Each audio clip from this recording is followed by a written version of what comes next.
जय हिंद दोस्तों। आज हम भूगोल के चैप्टर 1 लेकर आए हैं आपको रिवीजन कराने के लिए।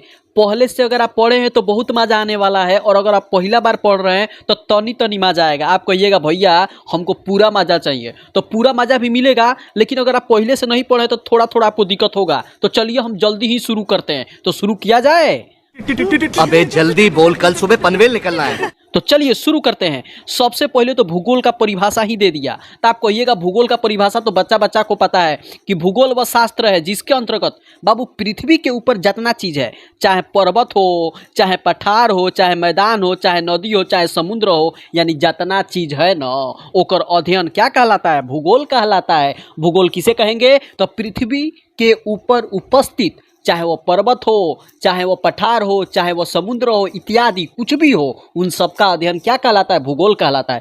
बचपन में ना हमसे सर पूछे थे भूगोल का मतलब बताओ, तो हम कहे थे भू का मतलब पृथ्वी और गोल का मतलब गोल। तो पृथ्वी गोल है, भूगोल है। मारे हमको दो तबड़ा।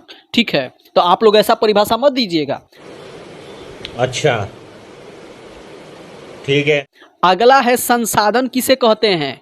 अब यो हम ही बताएं, आपको बताए थे कि हमारे पर्यावरण में उपस्थित वो सारी वस्तुओं जो हमारी आवश्यकता का है, जो हमारा आवश्यकता का नहीं है उसे हम संसाधन नहीं कहेंगे, और जो हमारा आवश्यकता का है उसे हम संसाधन कहेंगे।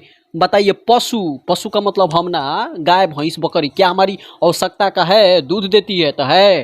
पंछी भी है, बना के खाते हैं। कलम भी है, किताब भी है, मृदा भी है, कोयला भी है, इत्यादि। हम ना एक चीज बताते हैं, 4-5 को उदाहरण दीजिएगा, और नहीं आएगा ना तो लास्ट में क्या लिखा दीजिएगा? इत्यादि। वैसे ना क्या होता है, नंबर मिल जाएगा। समझ रहे हैं? अरे बाबा, अरे देवा देवा देवा, मैं तो तेरे को हरामी समझता था, तो राम निकला रे, देव मानुस निकला रे।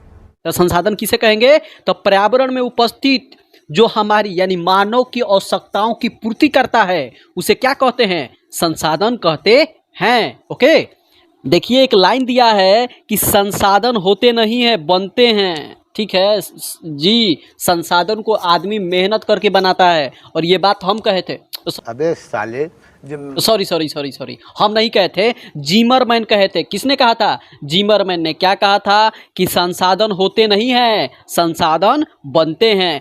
अब हम देखेंगे संसाधन के प्रकार। उत्पत्ति के आधार पर संसाधन दो प्रकार का, जैव संसाधन, वैसा संसाधन जिसे जीव मंडल से प्राप्त किया जाता है, यानी हमारा वातावरण से प्राप्त किया जाता है। मानव एक तरह से जीव है, पशु जीव है, पंछी जीव है, मछली जीव है। अब हम ढेर ना बोलेंगे तो इत्यादि लगा देंगे। आप लोगों को तो चालाकी बताइए दिए हैं, 4-5 को बोलना है, लास्ट में क्या लगा देना है? इत्यादि। ठीक है, तो जैव संसाधन, और दूसरा है अजैव संसाधन। कौन सा संसाधन? अजैव संसाधन, वैसा संसाधन जिसकी प्राप्ति निर्जीव चीजों से होता है। आप जिस कलमिया से लिख रहे हैं, अजैव संसाधन। जिस फोनवा से हम वीडियो बना रहे हैं, अजैव संसाधन। देखिए एक लाइन में समझिए, अगर जेकरा में जीव रहेगा जैव संसाधन, और जो निर्जीव रहेगा अजैव संसाधन। ठीक है, वह था आपका उत्पत्ति के आधार पर। और अब हम लोग देखते हैं उपयोगिता के आधार पर संसाधन दो प्रकार का। ठीक है, उपयोगिता के आधार पर संसाधन कितने प्रकार का? 2 प्रकार का। उपयोगिता के आधार पर संसाधन 2 प्रकार का, नवीकरणीय, अनवीकरणीय। आज एक क्लास में बताए हैं। नवीकरणीय संसाधन जिसका उपयोग आप करिएगा तो कभी खत्म ना होगा। सौर ऊर्जा कभी खत्म होगा? सूर्य का प्रकाश कभी खत्म होता है? कभी सुने हैं? पवन ऊर्जा, हवा कभी खत्म होगा? विद्युत ऊर्जा खत्म होता है? जल ऊर्जा खत्म होता है? तो ये सब कैसा संसाधन है? नवीकरणीय संसाधन। और अनवीकरणीय नवीकरणीय के जस्ट उल्टा हम ना बताएंगे। अरे बताओ ना, क्या बताऊंगा? बताओ ना। थोड़ा सा बताओ, थोड़ा सा। हम ना बताएंगे, चलो बता देते हैं। अनवीकरणीय का मतलब खत्म हो जाएगा। कोयला खत्म हो जाएगा। इतना कोयला उपयोग करिएगा तो हमारी भावी पीढ़ी को बचबे नहीं करेगा। पेट्रोल, आजकल तो 2 कदम जाने के लिए आदमी बाइक में पेट्रोल डाल के जाता है। डीजल, किरासन, मोबिल, कपड़ा, अनाज इत्यादि, ये सब खत्म होने वाला है। तो जो खत्म हो जाएगा अनवीकरणीय, जो खत्म नहीं होगा नवीकरणीय। उम्मीद है कि आपको समझ में आ रहा होगा, ऐसा नहीं ना कि हम ही को खाली समझ में आ रहा है। चलिए, तो आपका इजाज़त हो तो हम आगे बढ़ जाएं। अब देखिएगा, स्वामित्व के आधार पर संसाधन चार प्रकार का। एक होता है व्यक्तिगत संसाधन, वैसा संसाधन जिस पर किसी खास व्यक्ति का अधिकार है। हम फोनवा से वीडियो बना रहे हैं, ये फोनवा आपका है का? हमारा है। तो मोबाइल पर, कलम पर, कॉपी पर किसी खास व्यक्ति का अधिकार है, तो व्यक्तिगत संसाधन। एक होता है सामुदायिक संसाधन, जिस पर सभी समुदाय का अधिकार होता है। जैसे इसमें नहीं दिया तो हम बता देते हैं। जैसे स्कूल, सरकारी स्कूल तो किसी खास का स्कूल है नहीं ना। एक होता है राष्ट्रीय संसाधन, बाबू वैसा संसाधन जिस पर किसी देश या राष्ट्र का अधिकार होता है। सड़क मार्ग, पूरे देश का अधिकार है सड़क पर।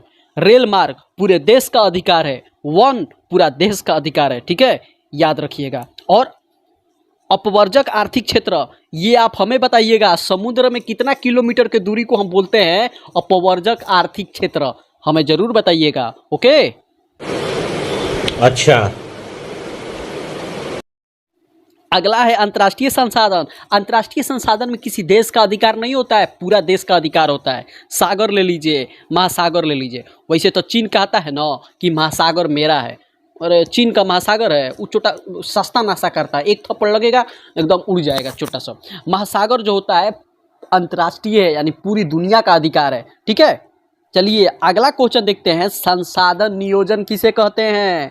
बाबू संसाधन नियोजन इसे कहते हैं कि संसाधन का उपयोग सोच समझकर करना ही संसाधन नियोजन कहलाता है। बिना मतलब का संसाधन का उपयोग करिएगा तो ख़त्म हो जाएगा।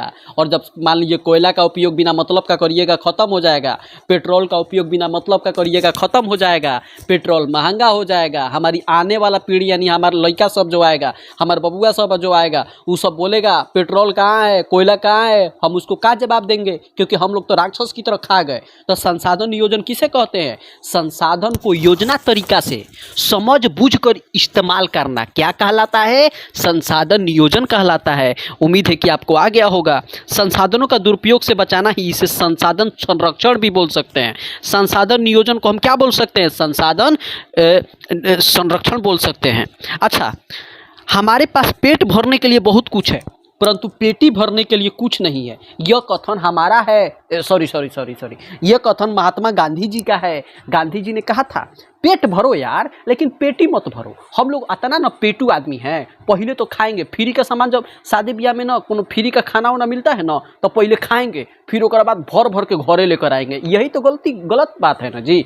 पेट भर लीजिए, उसके बाद दूसरे का भी पेट भरने दीजिए। लेकिन हम पेट भरेंगे और घर ले जाएंगे, ऐसा नहीं होना चाहिए, ये बिल्कुल गलत बात है। आइए भैया, अब हम लोग शिखर सम्मेलन देखते हैं। पर्यावरण को बचाने के लिए, संतुलन को बनाने के लिए 5 जून 1972 को एक सम्मेलन का आयोजन किया गया, जिसे विश्व शिखर सम्मेलन कहा जाता है, और इसे स्टॉकहोम में आयोजित किया गया था। वैसे भी आप लोग को याद रखिएगा, पर्यावरण दिवस मनाया जाता है 5 जून को। कब मनाया जाता है? 5 जून। आपको पता है हम कैसे याद करते हैं? जून के महीना में पर्यावरण कितना गर्म रहता है, तो 5 बार आदमी पानी पीता है। कितना बार आदमी पानी पीता है? 5 बार। तो पर्यावरण दिवस कब मनाया जाता है? 5 जून को। और विश्व सम्मेलन कब हुआ था पर्यावरण को संतुलन करने के लिए? 5 जून 1972 को। कहाँ पर? स्टॉकहोम में। चुप, बिल्कुल चुप। ठीक है, विश्व शिखर सम्मेलन समझ गए। और हर 5 साल पर यह शिखर सम्मेलन किया जाता है। अच्छा, कुछ आंदोलन देख लीजिए। नर्मदा बचाओ आंदोलन के नेता मेधा पाटेकर, चिपको आंदोलन के नेता सुंदरलाल बहुगुणा, और शमशेर की पुस्तक है small is beautiful. Small is beautiful, याद रखिएगा, महात्मा गांधी के विचारों को रखा गया है। ठीक है, नेक्स्ट है वो डाकू जो है संसाधन का क्या करते हैं? तो डाकू जो है संसाधन का विदोहन करते हैं। अब डाकू सब संसाधन को बचाएगा, बिना मतलब का नष्ट कर देगा, है कि नहीं? अब देखिएगा, यहाँ पर 3 क्वेश्चन हम आपको VVI बताने वाले हैं। प्रथम पृथ्वी सम्मेलन 1992 में हुआ था। कहाँ पर? रियो डी जेनरी में, और ये कहाँ है? ब्राजील में है। द्वितीय पृथ्वी सम्मेलन 5 साल जोड़ दीजिए। पहला 92 में हुआ, तो दूसरा कब होगा? 97 में। ठीक है, और ये न्यूयॉर्क में हुआ था। कहाँ हुआ था? न्यूयॉर्क में हुआ था। तीसरा कब? 5 साल जोड़ दीजिए। 1997 में 5 साल जोड़िएगा, 2002 में। और ये हुआ था जोहान्सबर्ग में। और जोहान्सबर्ग कहाँ है? दक्षिणी अफ्रीका में। चलिए अब हमको बताइएगा, पहला कब हुआ? 1992 में। कहाँ पर? आर से रियो डी जेनरी में। दूसरा कब हुआ? 1997 में। कहाँ हुआ? एन से न्यूयॉर्क में। तीसरा कब हुआ? 2002 में। कहाँ हुआ? जोहान्सबर्ग में। कहाँ है? दक्षिणी अफ्रीका में है। उम्मीद है कि आपको ये चैप्टर समझ में आया होगा और बहुत ही मज़ा आया होगा। इतनी खुशी मुझे आज तक। आप हमें ज़रूर बताइएगा कि आपको कितना मज़ा आया है। ऑप्शन ए पाव भर, ऑप्शन बी 1 किलो, ऑप्शन बी 1.5 किलो, ऑप्शन डी बहुते मज़ा आया है। आप हमें ज़रूर लिख कर बताइएगा। मिलेंगे आपसे अगली क्लास में। अच्छे से रहिए, सेफ रहिए। Good night. मजा आया। खत्म। Bye bye, tata, goodbye, गया।